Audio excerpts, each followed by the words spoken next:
Esmond here for Winners and Whiners. Remember, hit the bell, like us, subscribe. Keep coming back to the website. That's where you're going to see everybody's premium picks. And by the way, we've got some guys that are doing great right now. David has had a great weekend. I think he went something like 7-0 one night. Wow. And, of course, you're getting basketball picks and hockey picks, and there's a lot more things than just the NFL and college football, although that's what I tend to concentrate on. So if you're interested in the football picks, they're all over the place. Parlays, multiple game picks, all kinds of things you can pick up. And then there's that money back guarantee. If you get a pick and it doesn't win, a lot of times you're going to get credit back towards another pick at the site. So anyway, just saying. Anyway, Loud Esmond here, and I'm joined by Cristian Giordani, who is normally producing, but I bring in today because I want to do a thing that I am calling over or underrated. And here's the thing. When it comes to sports betting, it's as much psychology as it is the numbers. You see, if a team is perceived to be good, then the books got a little more room to give it a little extra space in the number. It's like the Dallas Cowboys always are a little bit overrated. Yeah. And certain teams are generally a little bit underrated. Now, in this case, we have some really surprising outcomes, not only from the weekend, but just the season so far. Surprising starts. The freaking New York Giants are 6-1. Yeah, that's shocking. I would never guess that. Wow. I mean, everybody thought the Eagles were going to be kind of good, and they thought Dallas was meh, and the Commanders were going to stink. Well, the Commanders just beat the Green Bay Packers yesterday, and I love Taylor Heinicke at quarterback. I like him better than Carson Wentz. I think they will do better with him at quarterback. Speaking of high-profile quarterbacks getting benched, Matt Ryan is out as the Colts quarterback.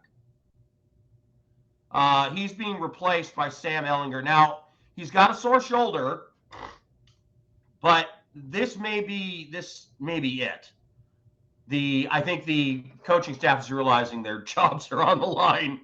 They better start winning, and I don't think they think Ryan is the answer. So there you go. So the NFC East is really shocking. Eagles 6-0, Giants 6-1, Cowboys 5-2, Commanders 3-4. I still think the Giants are underrated. And by the way, speaking of surprising starts, what the hell with the Seahawks? They're the best team in the NFC West. They're leading the division. If you told me that at the beginning of the season, I'd say no way. Remember, I was saying Seattle might not win 3 games. People had them going with not a single win all season before the year started. Yeah, and I was like, Geno Smith, barf. I mean, and it was like Panic City here in the Pacific Northwest where I am because I'm in Seahawk land. And surprising start. Now, the question is, well, let's go to another surprising one. The AFC West is kind of terrible. Yeah. It was the best division, and now it's probably one of the worst. Yeah, it's bizarre. The NFC East is supposed to be like the worst, and it's great. 6-0, 6-1, 5-2. Even the Commanders at 3-4 are scrappy. AFC West, the Broncos are 2-5 and sinking. The Raiders, man, yeah, they beat the Texans yesterday, but it was ugly. And they just look out of sync. And the defense is terrible.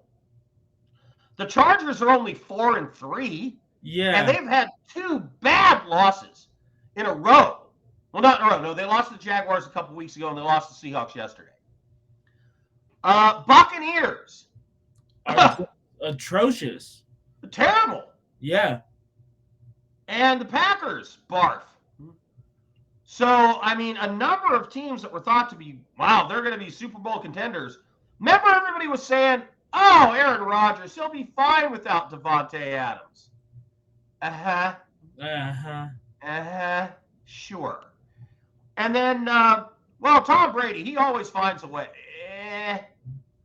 It's been rough in Tampa. It's been rough.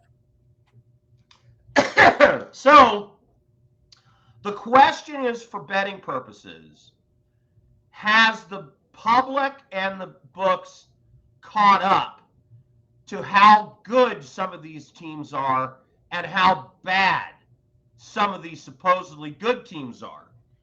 Looking at some interesting numbers next week, Green Bay is the Packers are plus 10.5 at Buffalo for Sunday Night Football. Games in Buffalo, the line's 10.5. I don't think Green Bay can score against the Buffalo defense. Yeah, it's going to be tough for them. They really might get shut out. Yeah, I don't. They had under 50 yards rushing. Their receivers can't catch the ball. Rodgers is frustrated. And I don't think he's the kind of guy that's like, all right, men in the locker room, let's get fired up. Let's put in some extra time this week. Let's go out. No, he's not that guy. He's a front runner. He's a showboat. I've always thought that. I wouldn't want him in my foxhole. So I think Buffalo's going to just mop the floor. Yeah, I think so too. I think so. The Buccaneers, boy, they look terrible. I mean, just uninspired and bad all over the place. Do they have a bye week next week? No, they play Baltimore. That's right. All right, they're Thursday night. Thursday night. So they have to come off that terrible loss they just took yesterday. They scored a field goal, Christian. It's bad. In the whole game. It's bad in Tampa right now. And then on a short week, they got to get ready for Lamar Jackson and the Ravens coming out. The good thing is the Ravens defense is terrible. Yeah. But Baltimore's only minus 1.5. They're going to score more than 14 or 17 points. Tampa Bay is on offense. So, again, Tampa Bay overrated or underrated? I actually think that line should be higher. Yeah, as of right now, Tampa Bay's a little overrated. Tampa Bay's a little overrated. I think they've got it about right at Green Bay. I think that number should be more like 14. So I do think Green Bay, a little overrated. Green Bay's a little overrated, but I like the line where it is right now. Yeah. If I could bet that down to 9.5, I would. Underrated, the Seahawks. Boy, people are excited up in this area, and they get an underrated team to come face them. The Giants, plus 2.5 at Seattle. I think that comes down to the wire. Yeah. These are two scrappy teams. I love how Danny Dimes is playing. He's just running the ball. Saquon's been a dog all season long. Absolutely. And Seattle has that running back, Walker Jr. Yeah. From Michigan State. He's great. He's been tearing it up. And Geno Smith has been lights out. Crazy. Pro Bowl level quarterback right now. Yeah.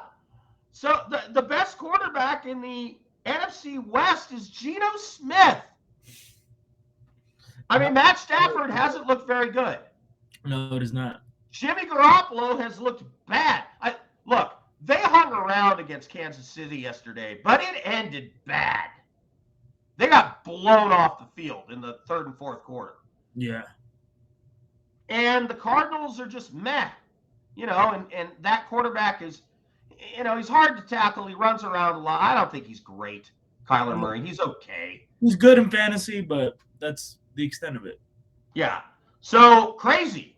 Are the Seahawks underrated still? They are extremely underrated. I just think they have a little too much hype behind them right now. I'm hearing Super Bowl contention. We're a little ahead of ourselves when I've been scrolling through Twitter, but they're underrated for sure. Geno Smith has been having a career year, and it's been great for Seattle, especially. You should know, you're in Seahawk land. I know. There's like people, everybody's like, crazy right now. Oh, we're going to the Super Bowl. Let's see how Christian McCaffrey works out for the 49ers in that offense. Rams getting back their offensive line and Van Jefferson this week. Yeah, let's see the 49ers defense get a little healthier. But again, I think underrated. So it's funny, you have two underrated teams, the Giants and Seattle playing. I like that number where it is. frankly, if I could get it to 3, I'd probably take the Giants because I think it's going to be a close game. The line just moved to 3. It's -3 Seahawks. All right. Well, there you go. Then already, I think the Giants are still getting, they're Rodney Dangerfield. They're getting no respect. They're 6-1, and they look good. And Saquon Barkley's, like you said, he's been a dog, so it's been great. So the Bucs and Packers still overrated. The Hawks maybe underrated. Rams and 49ers, are they still getting too much respect? Well, I know you're the Rams guy, but the Rams have had a tough start to the year. They're very injury riddled, but yeah, right now they're overrated. People still have them as Super Bowl contenders, and until they clean stuff up, I don't see it. They're a sub 500 team right now, I believe. You get the San Francisco 49ers at the LA Rams this weekend. So 2 slightly overrated teams. I like the 49ers in that game because of the addition of McCaffrey, and I think they're going to be healthier on defense. And until Matt Stafford shows me his arm isn't going to fall off, and he starts throwing the ball further than 5 yards down the field and a lot of, sort of short outs and things, I don't trust him. Because if they're one-dimensional, they can only run the ball and short pass. And the running game has been mediocre this year. Cam Akers has not been the answer. Isn't it funny how so many both overrated and underrated teams are playing each other? Yeah. The only one where you've got a mismatch really is Buffalo, Green Bay, as I look down the line. But it's interesting. I think San Francisco is still properly rated. They're the favorite in the NFC with Christian McCaffrey now.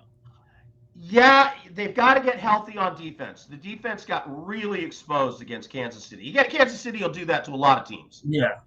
But it was ugly. That was a home game for the 49ers, and they got blown out in the second half. Which, by the way, that game completed the 14 parlay card that I won. So, woohoo! Like that. Love putting out $30 and get like 270 back. So, always fun. All right.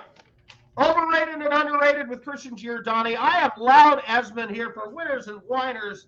Hit the bell, like and subscribe, give us your comments, all that stuff. We're just here trying to make you ready. It's the fingers thing. Yep. Better.